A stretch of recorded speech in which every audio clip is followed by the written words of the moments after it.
ಚಳ್ಳಕೆರೆ ತಾಲೂಕಿನ ನಾಯಕನಹಟ್ಟಿ ಪವಾಡ ಪುರುಷ ಶ್ರೀ ಗುರು ತಿಪ್ಪೇರುದ್ರಸ್ವಾಮಿ ದೇವಾಲಯ ಗರ್ಭಗುಡಿಗೆ ದಾನಿಗಳ ನೆರವಿನಿಂದ ಚಿನ್ನ ಲೇಪಿತ ಬಾಗಿಲವಾಡಿ ಅಳವಡಿಸಿದ್ದು ಭಕ್ತಾದಿಗಳಿಗೆ ವಿಶೇಷ ಆಕರ್ಷಣೆಯ ಕೇಂದ್ರವಾಗಿದೆ.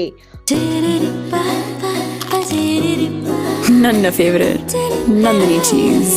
ಈಗ ಎಲ್ಲರ ಫೇವರೇಟ್ ನಂದಿನಿ ಚೀಸ್. ಸುಮಾರು 30 ಲಕ್ಷ ವೆಚ್ಚದಲ್ಲಿ ಚಿನ್ನ ಲೇಪನ ಕಾರ್ಯ ಕೈಗೊಳ್ಳಲಾಗಿದೆ. ಈ ಹಿಂದೆ ಕಲ್ಲಿನ ಗೋಡೆಗಳ ಮೇಲೆ ತಾಮ್ರದ ಬಾಗಿಲವಾಡಿ ಅಳವಡಿಸಲಾಗಿತ್ತು. ಇದೀಗ ತಾಮ್ರದ ಸೀಟ್ ಮತ್ತು ಚಿತ್ರಕಲಾ ಕೃತಿಗಳಿಗೆ ಚಿನ್ನದ ಲೇಪನ ಮಾಡಲಾಗಿದೆ. ಹೀಗಾಗಿ ದೇವಾಲಯದ ಗರ್ಭಗುಡಿಯಲ್ಲಿ ಚಿನ್ನ ಲೇಪನದ ಬಾಗಿಲವಾಡದ ದೃಶ್ಯವನ್ನ ಭಕ್ತಾದಿಗಳು ಕಣ್ತುಂಬಿಕೊಳ್ತಿದ್ದಾರೆ.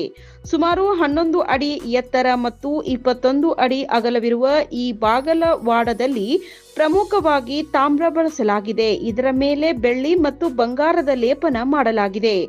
ಒಟ್ಟಾರೆ 157.2 ಕೆಜಿ ತೂಕವಾಗಿರುವ ಇದರಲ್ಲಿ 8 ವಿಗ್ರಹಗಳು ಮತ್ತು ತಾಮ್ರದ ಸೀಟ್ ಒಳಗೊಂಡಿದೆ. ಇವುಗಳಿಗೆ ನಿಕ್ಕಲ್ ಎಲೆಕ್ಟ್ರೋಪ್ಲೇಟಿಂಗ್ ಮಾಡಲಾಗಿದೆ. ಗಂಧರ್ವ, ಆನೆ, ಸಿಂಹ, ಗಂಡಬೇರುಂಡ, ದೀಪದ ಲಕ್ಷ್ಮೀ ಗಣಪತಿ ಮತ್ತು ಗಜಲಕ್ಷ್ಮಿಯರ ವಿಗ್ರಹಗಳು ಬಾಗಿಲವಾಡದಲ್ಲಿವೆ. ಎರಡೂ ಬದಿಗಳಲ್ಲಿ ನವಿಲು ಮತ್ತು ದೀಪ ಅಳವಡಿಸಲಾಗಿದೆ. ವಿಶೇಷ ಬಾಗಿಲಿನ ಮೇಲ್ಭಾಗದಲ್ಲಿ ಹೂಮಾಲೆಯನ್ನ ಕೈಯಲ್ಲಿ ಹಿಡಿದಿರುವ ಗಂಧರ್ವರ ಚಿತ್ರಗಳಿವೆ. ಒಟ್ಟಾರೆಯಲ್ಲಿ ಅತ್ಯಾಧುನಿಕ ವಿಧಾನದಲ್ಲಿ ತಾಮ್ರದ ಮೇಲೆ ನಿಕಲ್ ಮತ್ತು ಬಂಗಾರದ ಲೇಪನ ಮಾಡಲಾಗಿದೆ. ತಾಮ್ರದ ಸೀಟುಗಳ ಮೇಲೆ 8 ರಿಂದ 10 ಮೈಕ್ರಾನ್ ದಪ್ಪದ ಚಿನ್ನದ ಲೇಪನ ಮಾಡಲಾಗಿದೆ.